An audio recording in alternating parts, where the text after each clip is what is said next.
안녕하세요, 선쇼입니다. LG 스탠바이미를 사용한 지 거의 5개월 정도 됐는데요. LG전자에서 지난해 새로운 폼팩터를 출시했는데 굉장히 핫한 제품이 됐고, 주연테크에서도 이 스탠바이미와 비슷한 안드로이드 OS를 탑재한 캐림이라는 제품의 예약 판매를 시작했습니다. 스탠바이미가 처음 출시됐을 때 저는 폼팩터는 너무 마음에 들었지만 사실 스펙을 보고 아쉬운 부분들이 조금 있어서 예약 판매 때는 고민하다가 안 사고 넘겼었던 제품이거든요.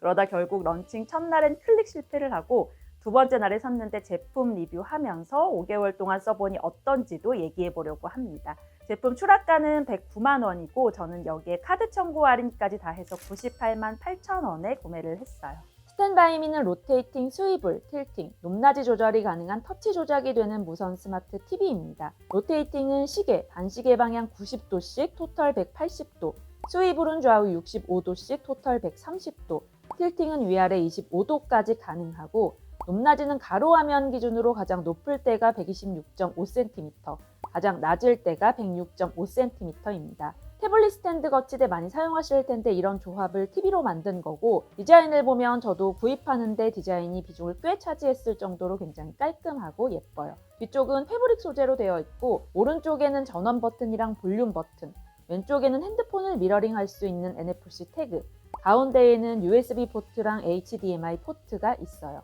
HDMI 포트로 PC를 연결해서 듀얼 모니터로도 쓸 수 있고 콘솔 게임도 연결해서 할 수 있습니다. 전원을 켜면 지원되는 앱들이 쭉 깔려 있고 앱스에서 추가적으로 다운로드 할 수도 있어요. 연말에 디즈니 플러스랑 카카오 웹툰, 며칠 전에 1밀리언 홈댄스 앱이 정식 지원 앱으로 업데이트됐고요. 위에서 아래로 쓸어내리면 밝기 조절, 볼륨 조절, 음소거까지 할 수 있고 좌측에서 오른쪽으로 밀면 이전 화면, 우측에서 왼쪽으로 밀면 터치키, 아래에서 위로 밀면 홈 화면으로 이동합니다. 이런 터치 조작 모드는 편한 걸로 설정하면 되고 앱 위치도 변경할 수 있고 기본 앱 제외하고는 삭제도 가능해요. 외부에 쓰고 스탠바이미 자체로는 공중파 방송을 바로 볼 수는 없고 HDMI 단자에 연결하거나 모바일 미러링으로 봐야 합니다.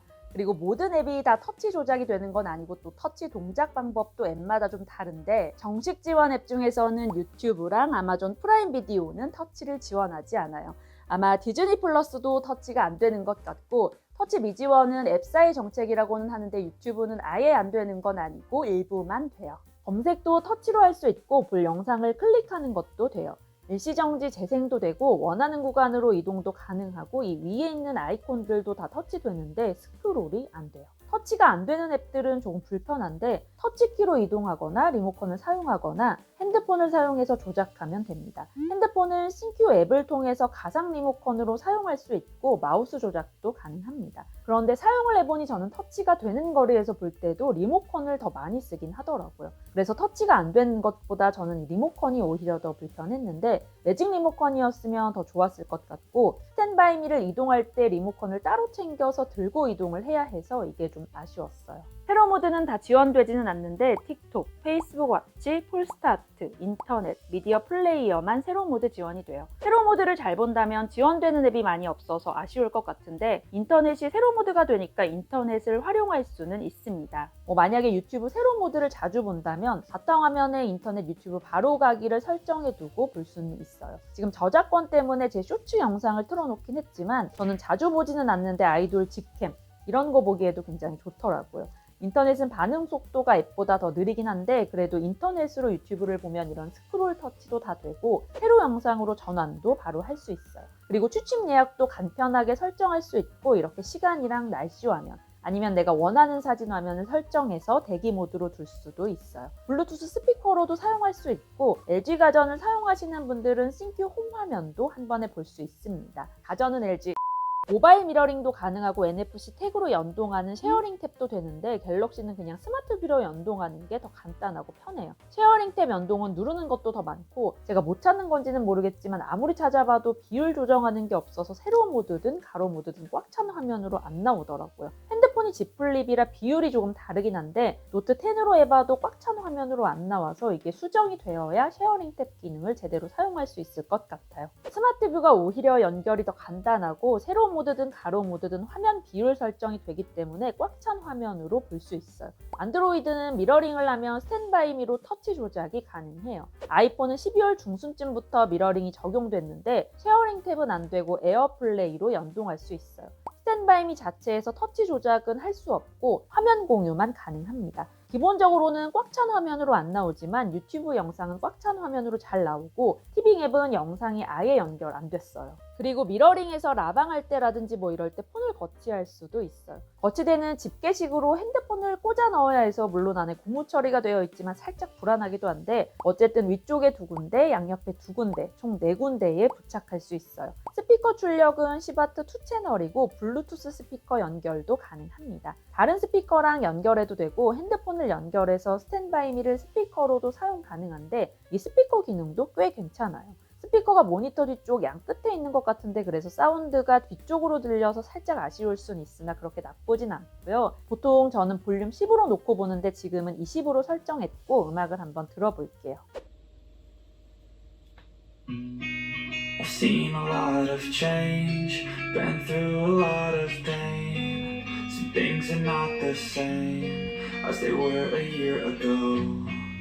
아무래도 가장 아쉬운 점은 해상도인데 해상도가 FHD고 27인치의 IPS 패널을 탑재한 LED 디스플레이입니다. 사실 화면 크기랑 해상도 이 두 가지 때문에 구매를 망설였던 건데 이 가격이면 50인치 4K TV를 살 수 있는 가격이잖아요. 그리고 또 27인치가 저는 너무 작다고 생각했어요. 최소 32인치는 돼야 되지 않나 생각했는데 실제로 사용을 해보니 이게 혼자 보는 용도잖아요. 그러다 보니 거의 대부분 터치가 가능할 정도의 가까운 거리에 두고 보게 되는데 이렇게 보면 전혀 작은 크기가 아니더라고요. 32인치였으면 오히려 불편했으려나 이렇게도 느낄 만큼 크기는 괜찮았고 만족스러웠어요. 그래도 다음 세대에서는 선택할 수 있게 화면 크기가 좀 더 다양해지면 좋을 것 같긴 합니다. 화질은 선명도가 좀 떨어지고 27인치라는 크기의 FHD다 보니 좀 아쉽긴 합니다.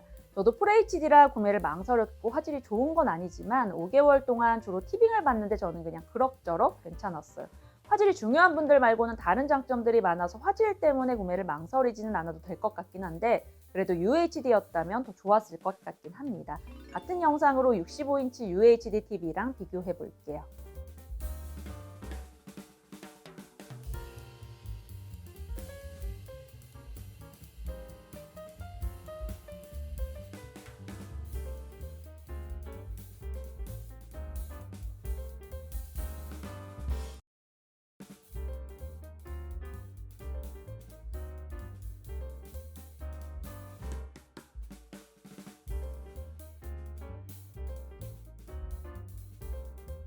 무선 사용은 스펙상 완충까지 4시간 정도 걸리고 동영상 기준 3시간 사용 가능하다고 되어 있고요. 3시간 20분짜리 영화를 틀어놓고 테스트해봤어요.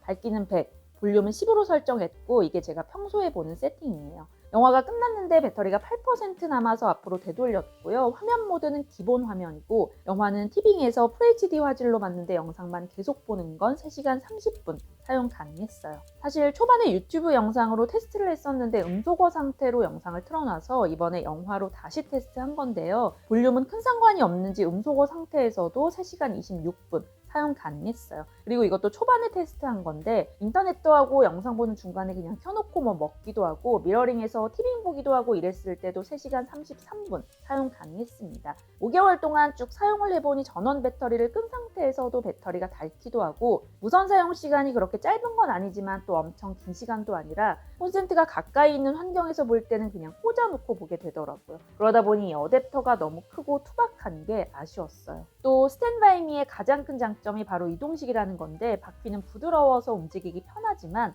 공동주택은 그냥 막 편하게 끌고 다니기에는 조금 우려될 정도의 소음이 있습니다.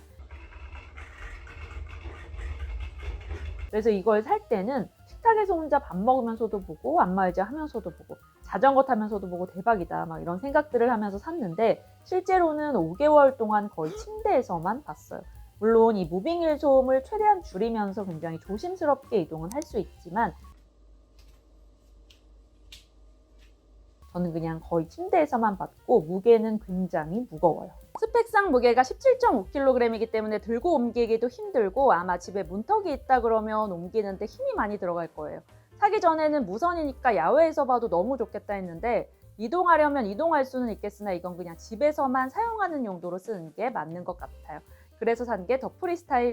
높이는 앉아서 볼 때는 딱 좋은데 최대 높이가 좀 아쉽더라고요. 실내 자전거 탈 때 저는 눈앞에서 크게 보면서 터치가 가능하길 바랬는데 높이가 낮아서 이게 안 돼요. 화면을 안 가리려면 살짝 멀리 두고 리모컨을 활용해서 봐야 합니다. 침대의 경우에는 플랫하게 누웠을 때는 이런 식으로 화면 각도를 꺾어서 보면 되고 저는 모션 베드인데 이 스탠바이미는 모션 베드랑은 더 시너지가 나는 것 같아요. 헤드 부분을 약간 올리고 스탠바이미를 침대 쪽으로 최대한 붙여서 화면을 내리고 이렇게 보는데 사실 누워서 볼 때는 약간 내 몸을 스탠바이미에 맞춰서 보는 느낌이 없지 않아 있긴 해요. 그래도 저는 이렇게 누워서 볼 때가 가장 좋더라고요.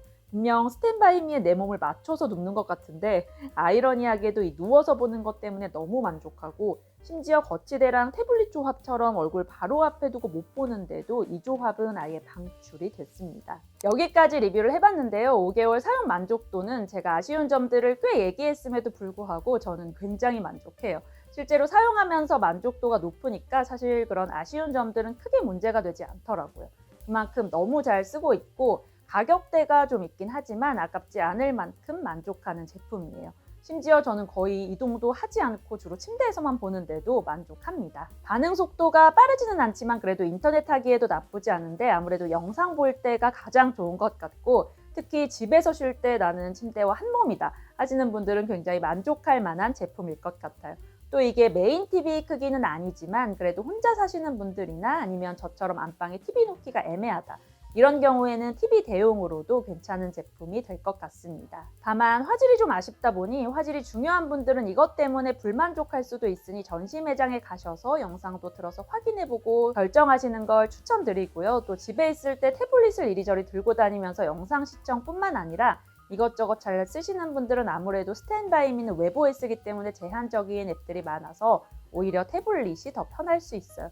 그런데 저처럼 태블릿으로는 거의 집에서 영상만 본다 하시는 분들은 태블릿 대용으로도 굉장히 만족할 만한 제품이고 이 세대가 언제 나올지는 모르겠지만 이 세대도 너무 기대되는 새롭고 재미있는 그런 제품인 것 같습니다.